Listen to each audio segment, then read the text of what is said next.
Okay, Kata, maybe we should start and let people trickle in. Okay, great.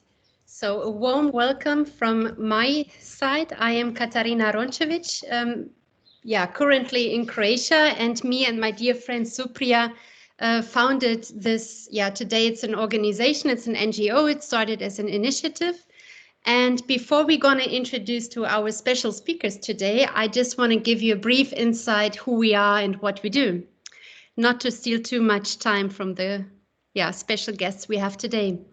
So the Turquoise Change was founded back in 2016, where we were both very engaged and active from the professional side in education for sustainable development, and focused on islands and on formal education and informal education.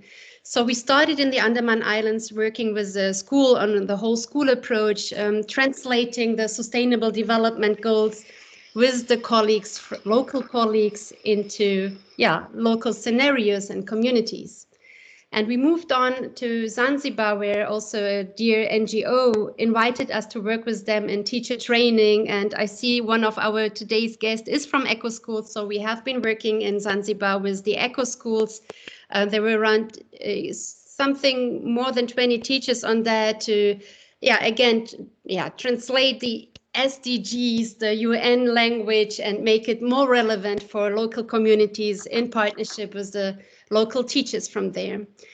Currently, we were developing with a partner NGO, Nepada Wildlife in Germany, and teaching material with professionals who do develop teaching materials and do didactical work and methodological work in formal education, where we implemented virtual reality tools, so digital education or learning in a digital world with the educational approach on ESD and education for sustainable development.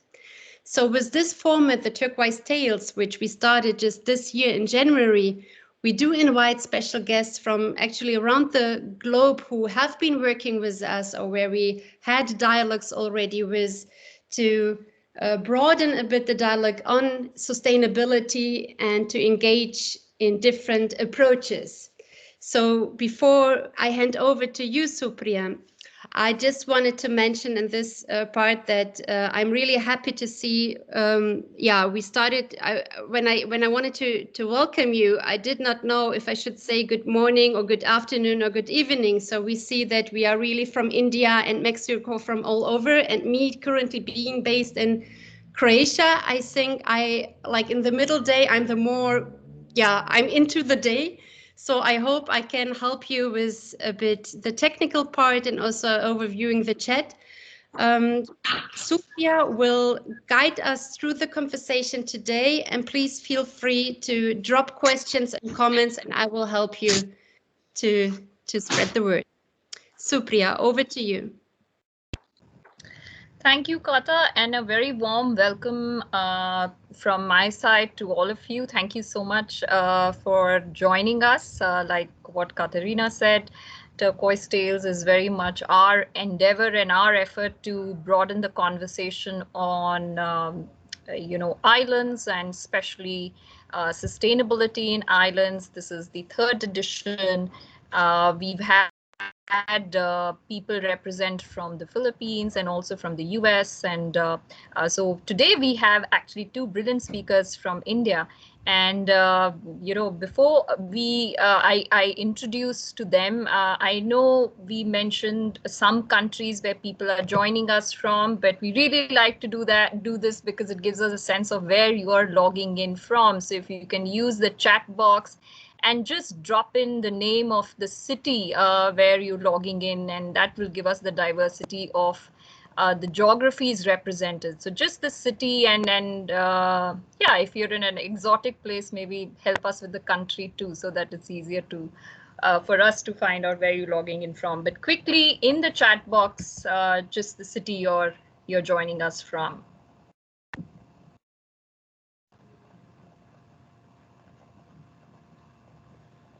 Okay, Hamburg, Delhi, Zadar, US Virgin Islands, Caribbean, very nice.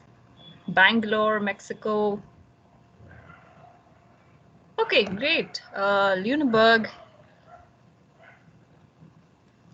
Mumbai. So please keep dropping in the cities, and I don't want to take much time because we have a really interesting session planned for you. So it's really a pleasure to introduce our two speakers for the day, for the evening. Our first speaker is, in no particular order, but yeah, I would like to introduce Devathi first. So Devathi, she's on your screen. So if you can, see her. Devathi is actually, she says she became a conservationist long before it became her job. She works as the executive editor at Current Conservation. So welcome, Devathi. Thank you for being with Turquoise Change and being a part of Turquoise Tales.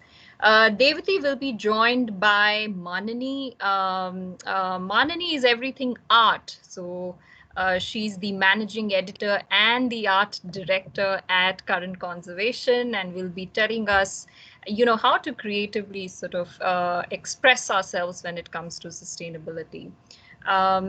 They have a very interesting background, but I don't want to steal the thunder because they have an interesting story, and I would like them to really share it with you. So with that, I would hand it over to you, Manani, and Devathi, if it's okay, you can start sharing your screen. Sure. Thank you, Supriya and Kata, and everybody here today. Just going to take a moment to share my screen while Manini comes on.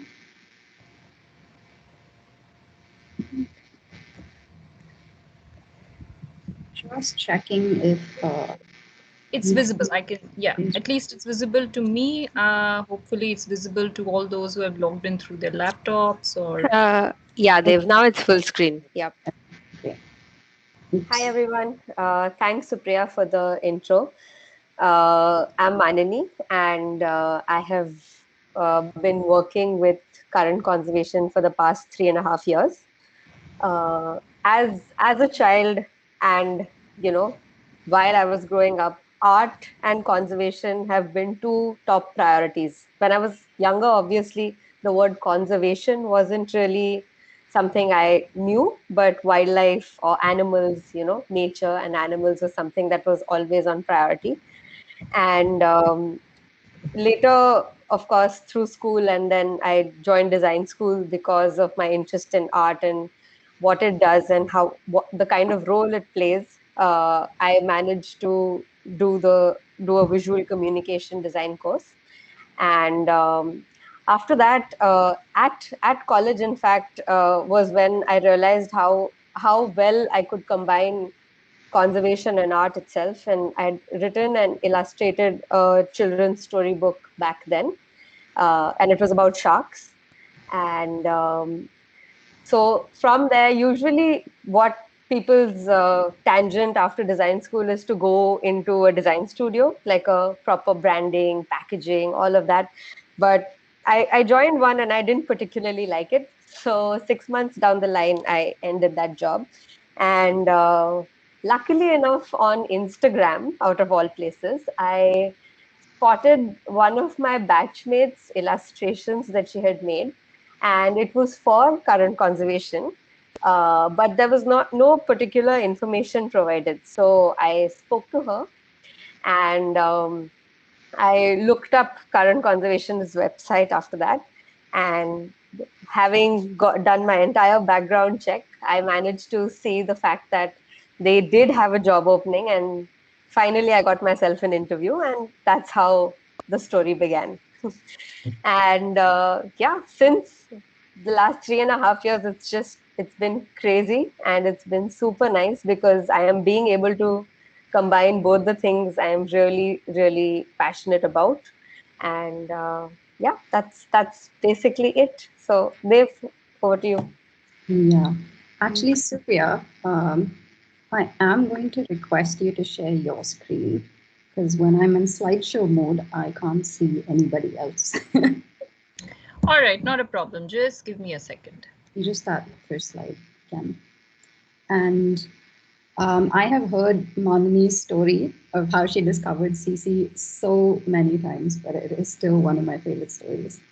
Especially because I know all of the nitty-gritty details as well of how she was very persistent in her communication and got herself that interview. So yeah, with that, I'll just introduce myself again as well, very briefly. I am actually an ecologist by training, so I come to CC from a very different background than Manini. And as an ecologist, I have had the privilege of working and doing ecological research in diverse places across India as well as across the world. And at some point, though, I realized that I didn't quite enjoy research for the sake of it. And this is when I had a sort of turning point in my career where I started working with an Indian NGO called the Nature Conservation Foundation. So there I spent about 3 years living and working in a rather remote place in the Eastern Himalayas in the state of Arunachal Pradesh. And while I was there, I managed a community-based conservation program, amongst other things. And this experience of working on the ground with multiple stakeholders really challenged the views that I had about conservation up until then. And this experience eventually led me to apply for a master's in conservation leadership. This was at the University of Cambridge. And that's where I was from 2019 to 2020. And again, this was also like a seminal moment for me in my career because I guess I had an epiphany where I realized, where I looked back across all of my previous jobs and realized that what I enjoyed the most across all of them had always been communication, even when it wasn't necessarily a part of my role. So whether it was something as boring as donor reports or social media posts, I really enjoyed writing and I enjoyed telling stories. And with this like epiphany and realization, I was thrilled when this position with Current Conservation opened up. And I moved back to India and I joined the CC team in January this year. So it hasn't been long, but I have had such a fantastic time already. And I do quite enjoy being able to bring all of my experience from previous jobs together with my passion for communication this time, as well as conservation. So that's been great.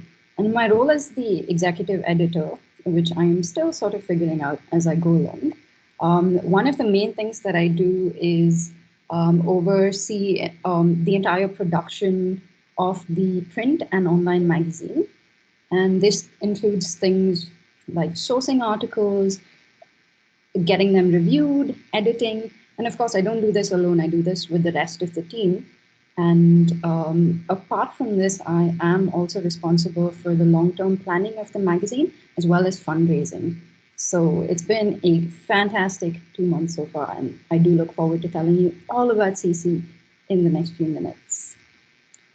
Yeah. Could you go to the next slide, please, Supriya? Yes. So this, well, Manini and I, we work with Current Conservation. As I mentioned, we are a print and online magazine. And actually, we like to think of CC as a campfire that we invite scientists, science writers, and artists from across the world to join. And we invite them to huddle around this campfire with us and tell us their stories from the field of conservation. And it has been an immensely rewarding experience because we cover topics, a wide range of topics, right from climate change to environmental policy, human-wildlife interaction, indigenous communities, wildlife conservation itself, and a whole lot more. And in addition to this, we also have a supplement called CC Kids, and this is where we tell stories, or we get stories from conservation that are written exclusively for children and young adults. Could you go to the next slide, please? Yeah, thank you. Just very briefly about CC's history. We started in 2007, mainly to translate conservation science for a general audience, and this was mostly done through research article summaries. But soon after this, we started to diversify our content, especially with regard to article types. And then we started doing things like feature articles, book reviews, and more. And a few years down the line, we introduced illustrations to create a more engaging look. And initially, the illustrations were just meant to shore up the articles that we had already, but they took on a life of their own. And before we knew it, like, current conservation became this platform where art meets science. Next. So now the magazine has evolved over the past several years from being almost a simple newsletter to where it is today, a place where art and science can come together and reach a wide audience. And one of the distinguishing factors, so you can, one of the distinguishing factors of CC's work is this visual design element. A lot of detail goes into the art editing process, and Manini will talk to you more about that in a bit. Now you can go to the next one. Thank you. And at CC, we have three pillars that support us. And next. And the first one is conservation science, and then we have storytelling, followed by visual narrative. Another way of looking at this is when we receive an article, we ask certain questions. So first of all, is it based on rigorous science? Is it imaginative?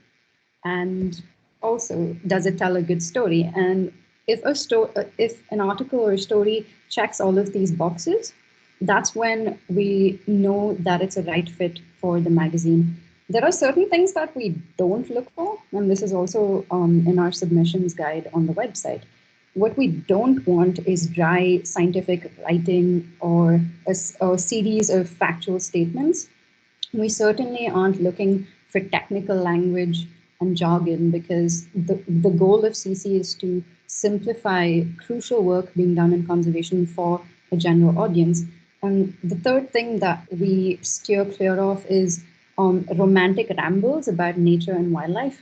Nature and wildlife are great, but our magazine tries to take a more critical perspective on conservation issues, and these are usually supported by sharp observations and research.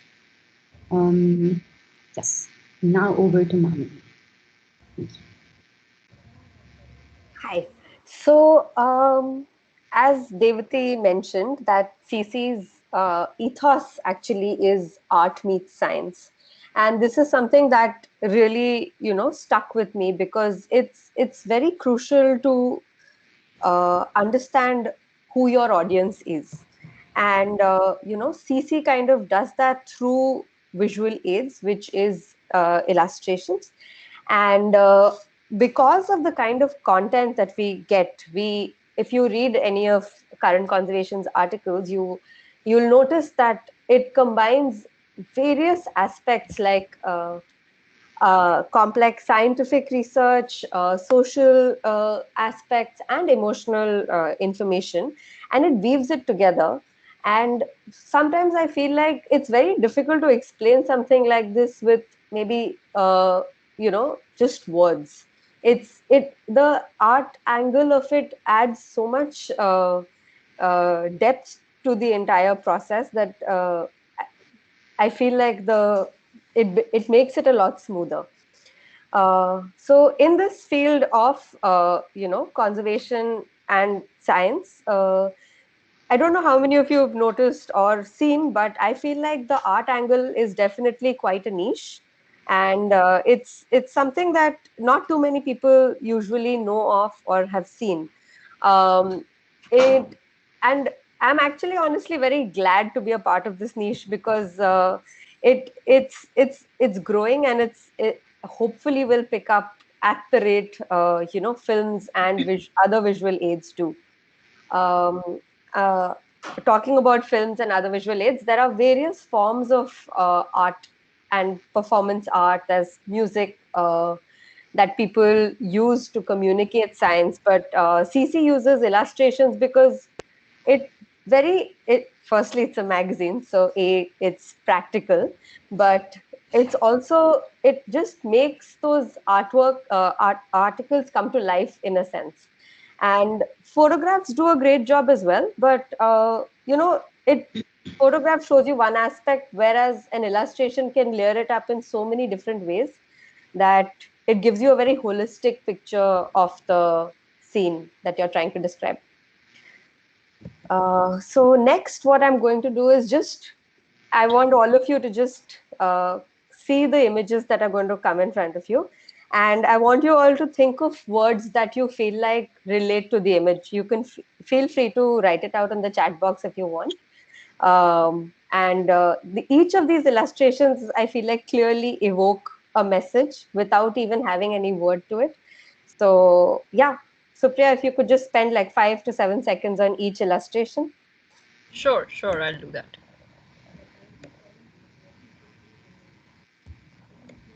And of course, the audience is, like what Manini said, free to write your reactions, spontaneous reactions in the chat box. Just words that are coming to your mind by seeing the illustrations.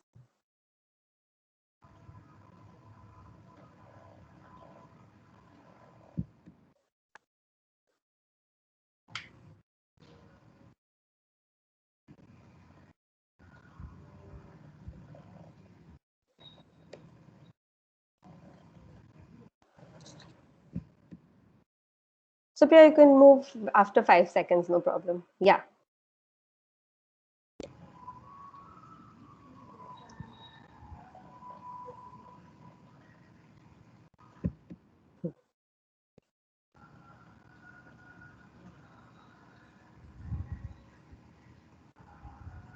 All of these artworks are done for various different articles that CC has up online.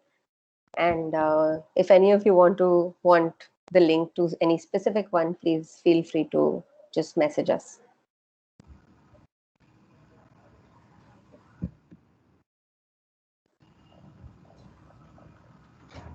So, after joining Current Conservation 3.5 years back, one of the first things I realized was that Current Conservation's target audience, which was a general public, wasn't really being reached. Like when I would ask people, okay, who's reading CC? One of the first things I would hear is the science community, because, those are the people who were around us, all the different conservation organizations, Indian Institute of Science, National College of Biological Sciences. So all of these were mainly the target audience then. They weren't really the target audience, but they were our main readership. So one of the things that really stuck out to me, even though my idea of social media was so different, was that this was one aspect and angle that we really needed to maximize on. And social media has kind of really changed the way CC has been running for the last 3 years. And I feel like the readership and the kind of people we have been able to reach through this has been tremendous.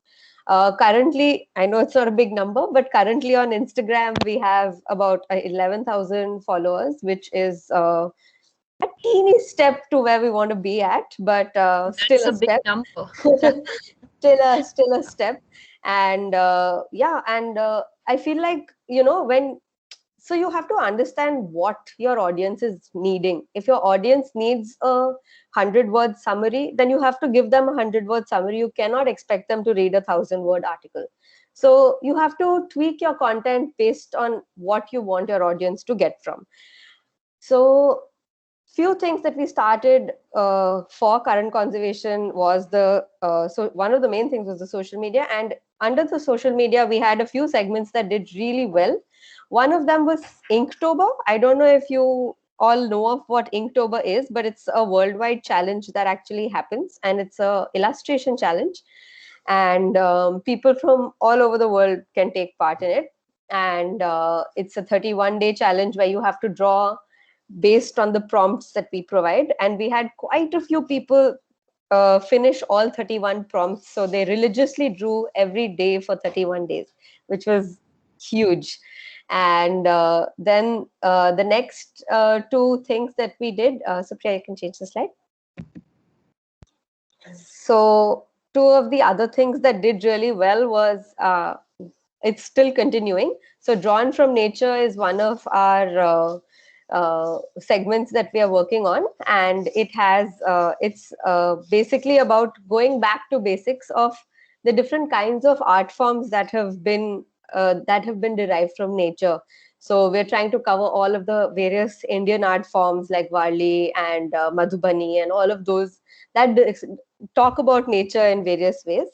And CC on the Go is my personal favorite and my baby also. So I'm very fond of it, where you basically kind of observe the wildlife around you. So CC on the go, like you observe on the go.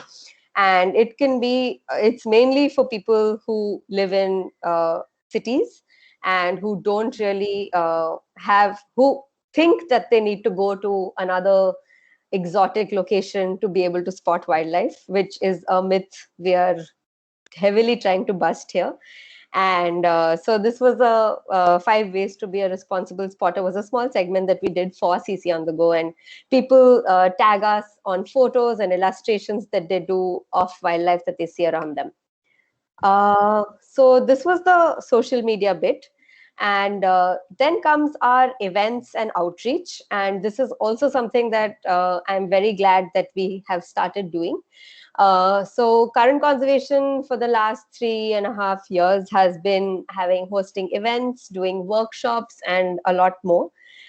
We have been part of conferences, and our yearly annual event, sadly, it couldn't happen last year because of COVID, but has happened for 2 years before that. And it was splendid because, being in a space where you have the option of using art really changes the game. Like it does, you don't have to limit yourself to a panel discussion. You can do an entire mural workshop like we did on the bottom left, if you can see. And then we did kids workshops where we asked them to make recycle monsters, like monsters out of trash, and multiple things. Like we've done various kinds of workshops, like draw your imaginary marine creature. So there are a variety of things that we have covered through our events. And one of, like, what I feel really grateful about is the kind of turnaround we've got. Like people have actually attended and it's been packed. Like our limit was 150 people, and I think 200 people showed up, which was, very heartwarming to see. So yeah, I think that's it from my end. Dev, do you want to continue?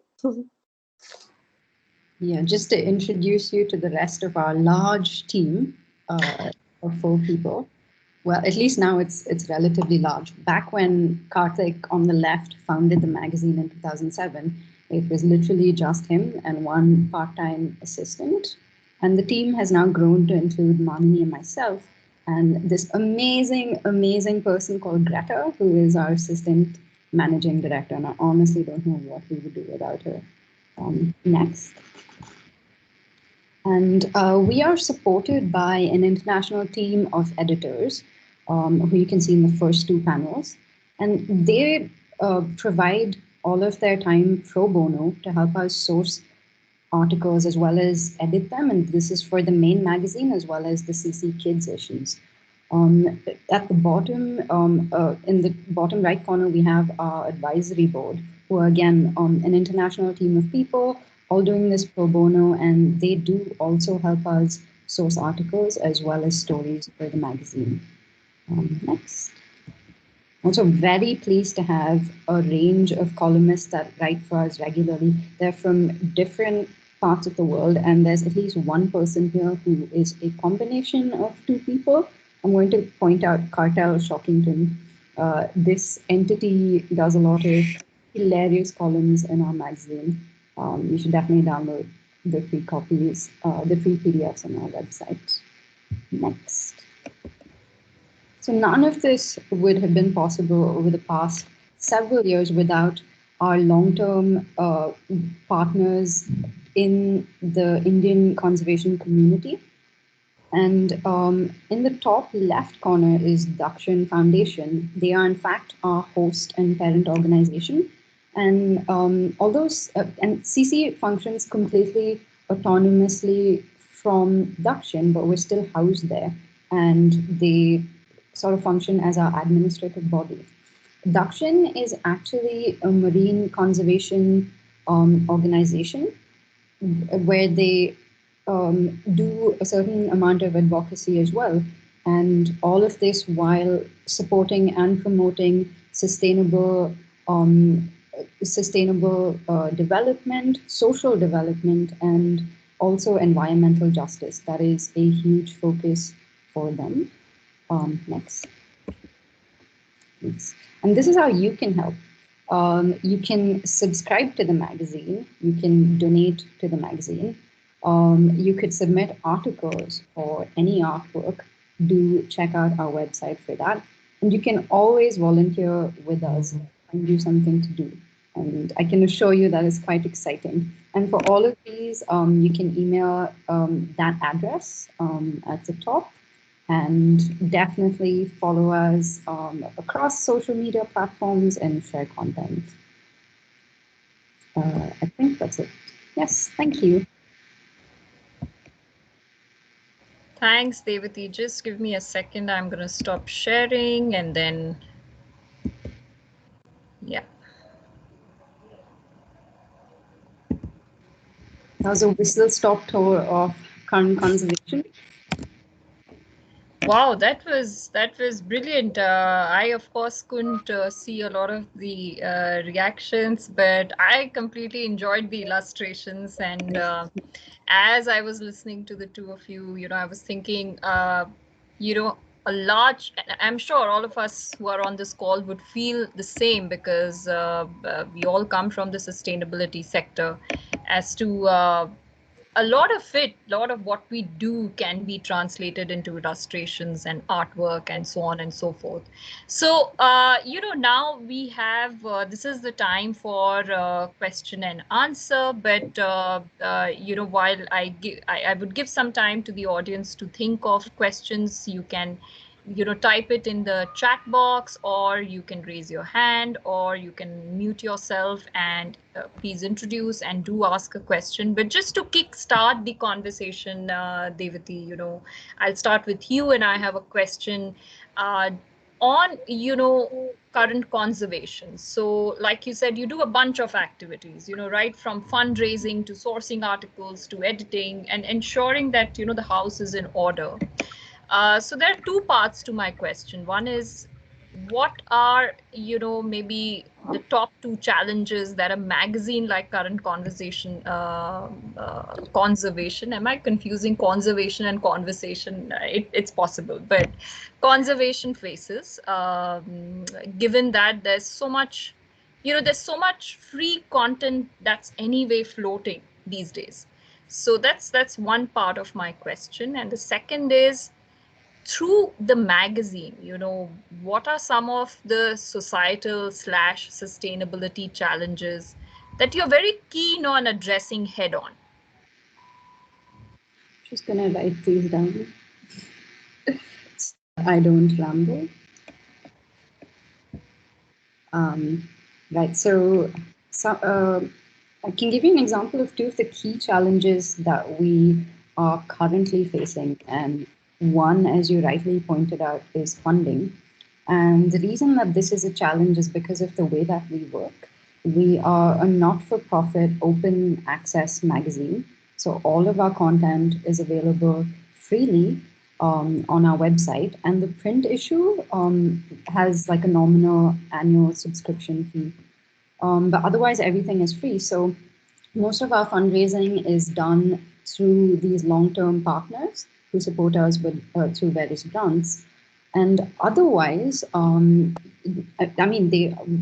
do rely on their support heavily, and this covers the cost of the production of the magazine, as well as the full-time staff salaries and payment to illustrators. What we are unable to pay for at this point is the writing itself. And we have been very lucky because over the past 15 years, we have had a steady flow of voluntary contributions. from different sectors. And so we are still getting content, but we would very much like to start paying for it. And we would also love to pay professional writers so that we can achieve some level of consistency with our content. Right now, and we love this about the magazine, we get a lot of scientists writing for us, but not a lot of them have experience writing for a lay audience. So getting funding for a professional writer would take care of that consistency issue. And if we were able to hire like a content editor, they could work with people that aren't necessarily very good at communicating their science to do a better job. And that would also be a way for us to pay it forward. The other key challenge that we face is the reach of our magazine. So as Mani pointed out earlier, it was largely like the scientific community, academic institutions, students that were reading our magazine, students studying sustainability or conservation. And it has shifted a little bit, especially with our social media presence. And there are more and more people from non-scientific backgrounds who are part of our readership now. But I think that balance can still be further shifted because conservation, these issues are on such a global scale and they really involve everybody. And part of our problem right now is getting that reach. So it's something that we are working on. You also did ask about some of the key sustainability challenges that we would like to address. And in fact, COVID has provided us with an uneasy affirmation because even though the crisis continues to unfold, it doesn't mean that things like climate change and ecological crises have stopped to multiply. They are still continuing at the same rate, if not accelerated in some cases, with environmental laws being diluted. So it's an uneasy affirmation for us to realize that, okay, the work that we do is important and we need to be doing more of it and we need to be heard in a lot of different places.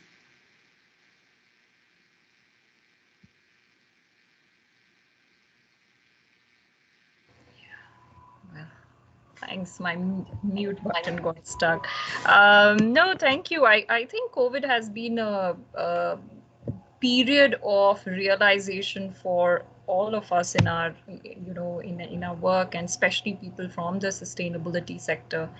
Our work becomes important not just for the next few years, but it is really to structure and design the next many years, and how we do it is going to be very important, whether it's through a magazine like Current Conservation, or grassroots work or research, or whatsoever. But I think it's really given us a very good perspective.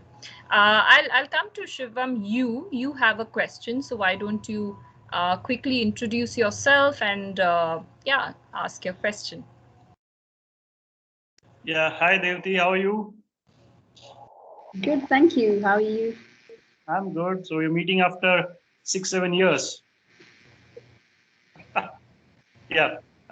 So basically, Devathi, you also know that I've done my PhD in biodiversity and landscape conservation, and I'm also working in a corporate sector.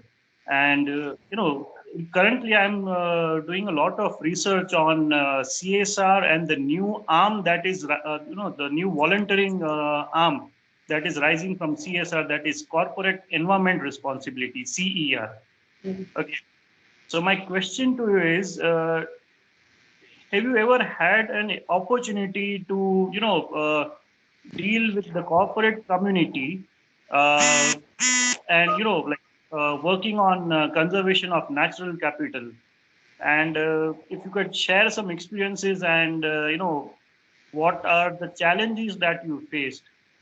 Because in my work, I'm experiencing a lot of challenges in terms of how to get people more towards the environment pillar of the sustainability, where looking currently India is focused more towards the social sector of sustainability. Yeah, I know Supriya is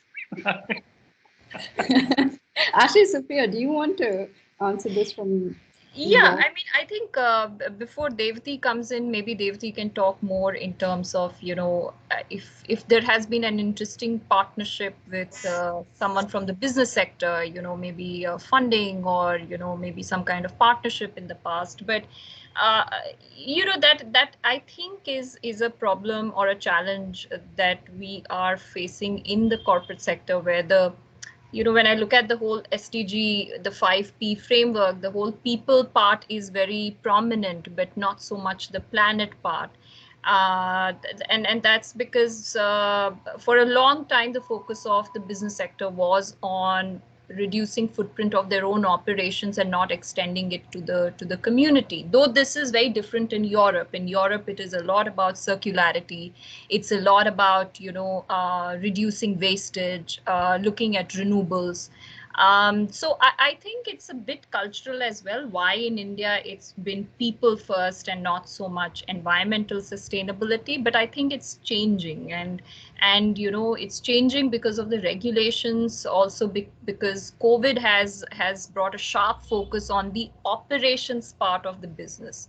That how do we make it more efficient, how do we make it more distributed, and things like that. So sure, we can have a chat offline, Shivam, but I would hand it to Devathi to maybe talk about an interesting partnership with a private sector player. Let's not just limit it to, let's say, corporate, but any private entity that you may have partnered with.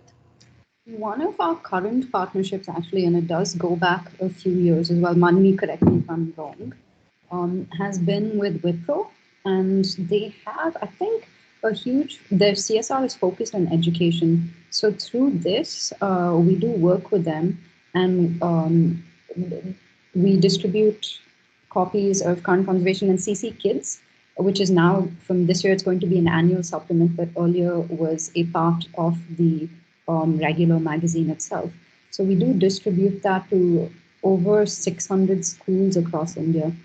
But that is as far as our business sector partnerships go, as far as I know. Yeah, correct. And just to add on, it is definitely something that we are looking to increase. It's just not happened because because of a small team and resources, but the business sector, or the more corporate sector, if you like call it, is definitely an area that current conservation is looking to increase in, because of the higher level of funding that they would be able to provide. Thanks, Shivam, for that question. And I think, Kata, why don't you just go ahead and ask your question, and then I have a question from Vibhusha, and I see Shamita typing for a very long time, so I am not sure is that, and she's done. Yes. Yeah. Okay. So Kata, go ahead. Thank you, Supriya. Devathi and Manini, thank you so much. So me coming from the more educational and considering myself as an educational activist, also the whole question about how do we foster and how do we strengthen our youngest also to come from knowledge till action, So I have raised, because I was so impressed from the combination you do, like using art and science and the communication. And I always, like, day by day, I have the feeling that we do have a lot of knowledge, or at least we know where to gain the knowledge. But I think we need more translators, also from different sectors. So from NGO, from the government, from UN, from the science, and so on. So would you agree with that? And how is your experience when you work with also the scientists who you deal with, and then merging with the artistic part? That knowledge is there, but how to communicate and how to translate, and that it could be maybe all a question of translation, maybe. Dev, do you want to take that, or should I? Go ahead. Okay, so current conservation actually has been, this is one of the main things we've been trying to focus on, as to how to bring scientists from their bubble and artists from their bubble to work together. and it has been quite a challenge, if I may say. I have tried multiple different permutations and combinations when it comes to art editing. And there was one that I tried where, the scientist directly talks to the artist, but that didn't go too well. Uh, and uh, and then there were other aspects where we asked the scientists to, try and give us some rough idea of the kind of artwork they were looking for. So there have been trial and errors, but this method where we get the article from the researcher, and they provide us with photos and references and all the other things, and also kind of show them the process that's going on. So not mainly all, we don't take them through the entire process because they're also quite busy with their work. But we kind of get them to have a look at the artwork before it's finalized. And, so they do have a say in whether it's working, not working. Some of them are absolutely thrilled with the way their science and research has been expressed. Apart from graphs and pie charts, they're like so happy to see something else. So that is really the joy, in seeing that take place and come to life. So yeah, there definitely is knowledge. It just needs to be given that correct path to walk through. Otherwise it's just all scattered everywhere, and the scientist has their own information, artist has their own information, but no one's really pulling it together. So that's what we are trying to do.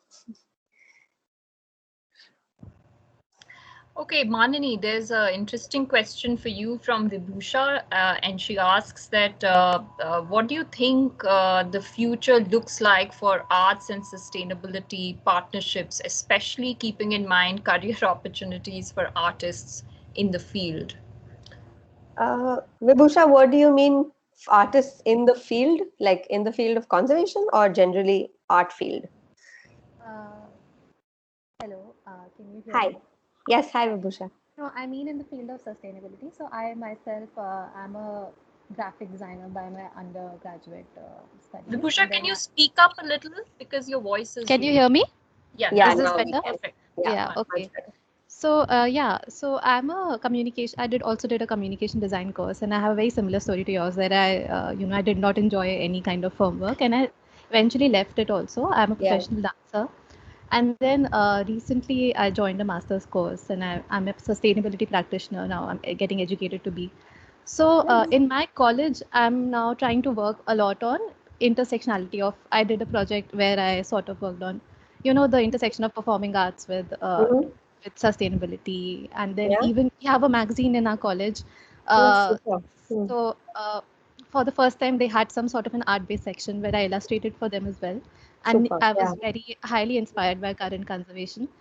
Um, How did but you hear then, of us, if you don't mind me asking? I'm sorry.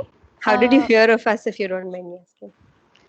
I don't know. I think I was just randomly looking online at illustrations, nature-based artworks, and I came across and I was like, what is this world? It's amazing. Then Manini I is doing followed you the on research Instagram. here. How did you find current conservation? Yeah. So, Yeah. I mean, it's also a lot of I I mindless think scrolling through Instagram and then coming across some gems. that's how I reached current conservation. So yeah, sometimes mindless scrolling on Instagram is great. Yeah. No, so to answer your question, Vibhusha, I think it's like I feel like it's super because a lot of different organizations are finally realizing the importance of reaching a larger audience. So it all comes back to that and ways in which they can do that. So there are various ways you can do that. Say how you said you said performing arts, right? If I'm not wrong. Yes. No, you're Performing not. arts and both visual art as well. Yeah, correct. So all forms of artwork, in fact, is definitely picking up, and just visual art itself, because it's such an easy way of communicating also, because you literally need to find an illustrator and hope that they get the brief and manage the whole art editing process. I think it's something that's really picking up. And CC earlier, had like what, 15, 16 illustrators at max who were working with us.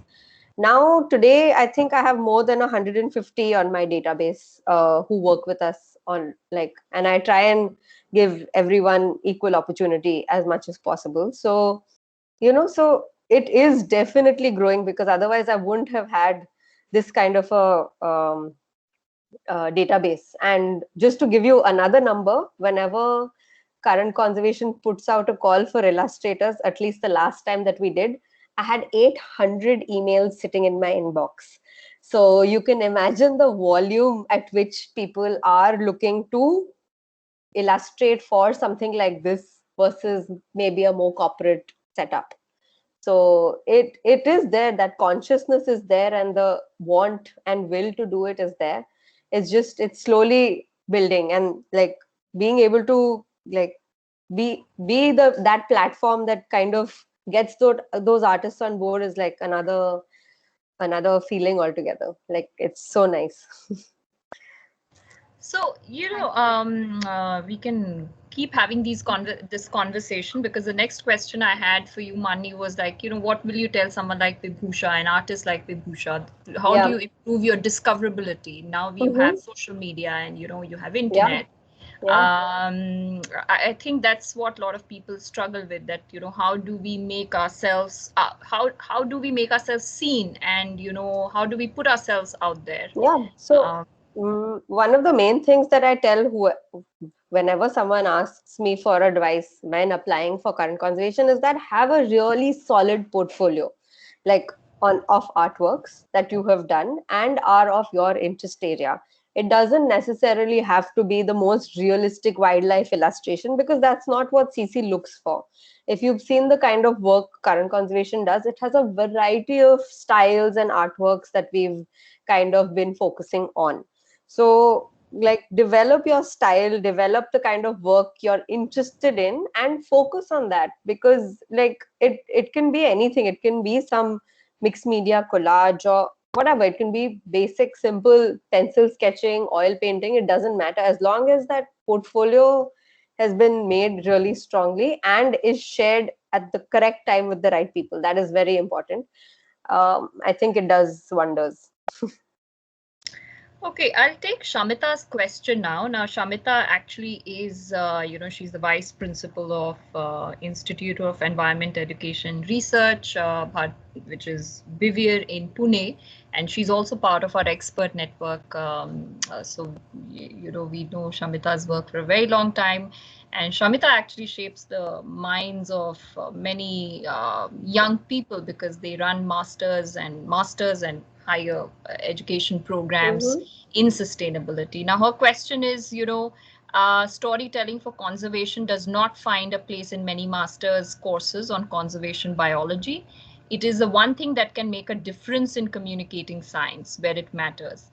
What initiatives or any thoughts that you have on anything that you may have thought for academia, or any workshop, any program, which maybe I am sure Shamita is thinking of her students when she asks this. And Shamita, if you are around, you can actually, switch on your camera if it's possible. But yeah, that's really her question. So any programs planned for academia? I completely agree with Shamita that, communication needs to be taught, not just in conservation biology, but any field. It is such a crucial aspect.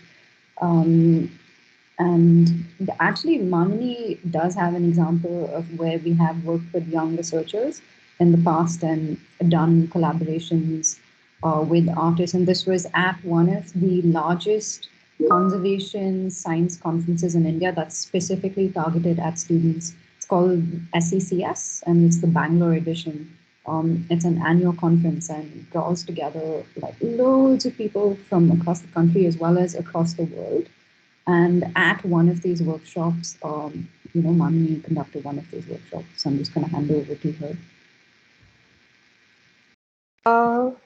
Yeah, Shamita. So I wouldn't really say it was storytelling as such, but there's something about communicating really heavy research content in a simple way, right?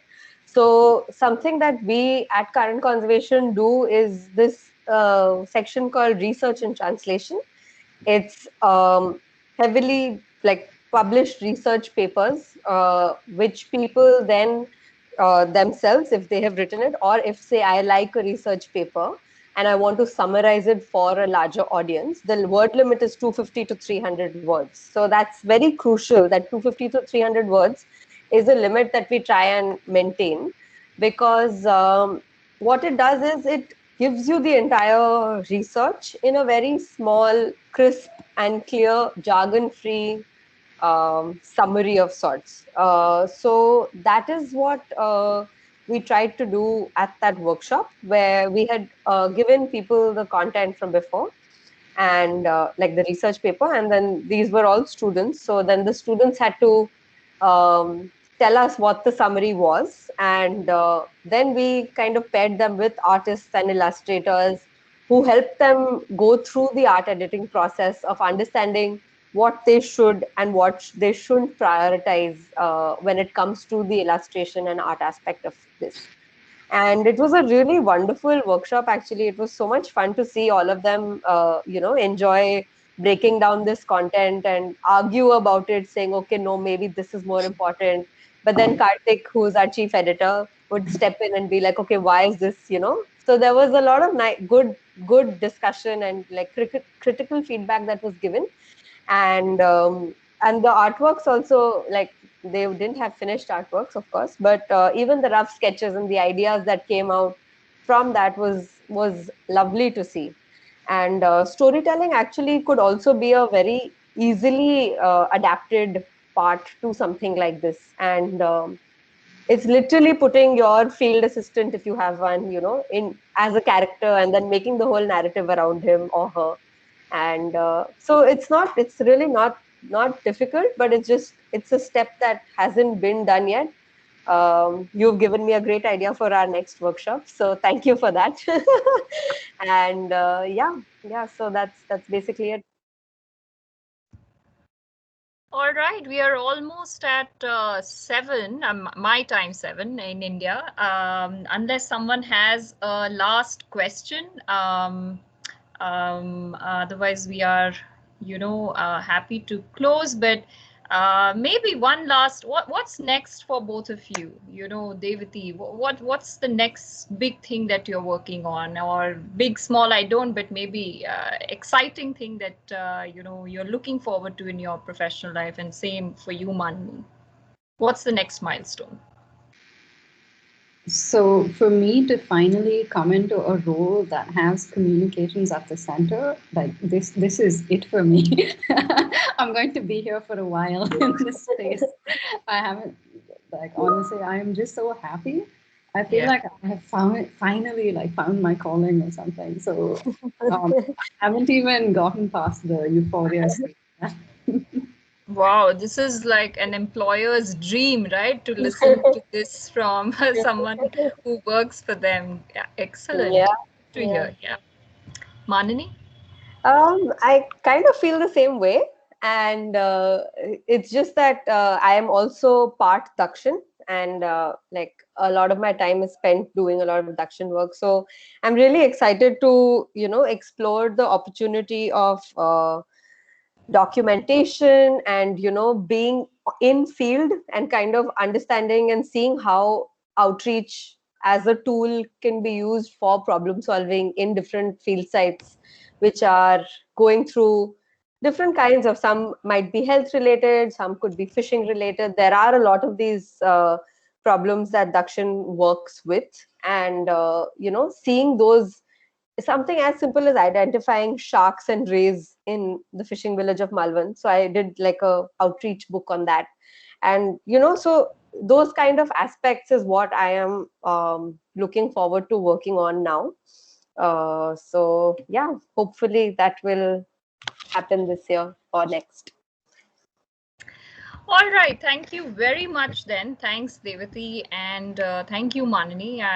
We have this was a very, very exciting conversation, and I'm at least in my head already. I have a couple of ideas on, how can we take the work forward? Maybe, and I'm sure everyone of us is thinking the same because we do want to communicate creatively. Sometimes Yeah. it's just that the ideas are not there, but I think what you have shared has been tremendous in just opening our minds to these different ways of communication. So thank you very much for coming on the Turquoise Tales forum. Thank you to everyone who joined us and those who could not make it. Rupali is asking from where can we have the recorded video. So, we have a channel on YouTube which is not very active, but we have the perfect session now to, make it very active. So if you just Google Turquoise Change on YouTube, you should be able to find it. Give us some time. We'll edit it a bit, maybe check tomorrow. But social media, we will post all our links on different social media channels that we have, especially active on Instagram. I'm sure Kat will put some links for us. And as for, getting in touch with Manini and Devathi and Current Conservation, they have a beautiful social media page. Again, very active on Instagram, on Twitter. I haven't taken a look at the Facebook page, but I'm sure you're there as well. So please follow them, and please, they have, you can subscribe, you can donate to the magazine. Let's not forget it's a not-for-profit organization. So, your support would help, and also contribute through a lovely article. I would do it just because you will then illustrate it, you'll do something creative with it. That's So actually our bait, Supriya. So you've spotted it. okay, yeah, I think, yeah. So I'm definitely looking forward to being in current conservation through something. I'm sure Katarina is already thinking of 5 different articles, but but thanks a lot, everyone. And really the end of March, but beginning of spring. So let's stay connected and let's do some work together. Yeah. Thank you guys so much. Thank you so much. Thanks for attending.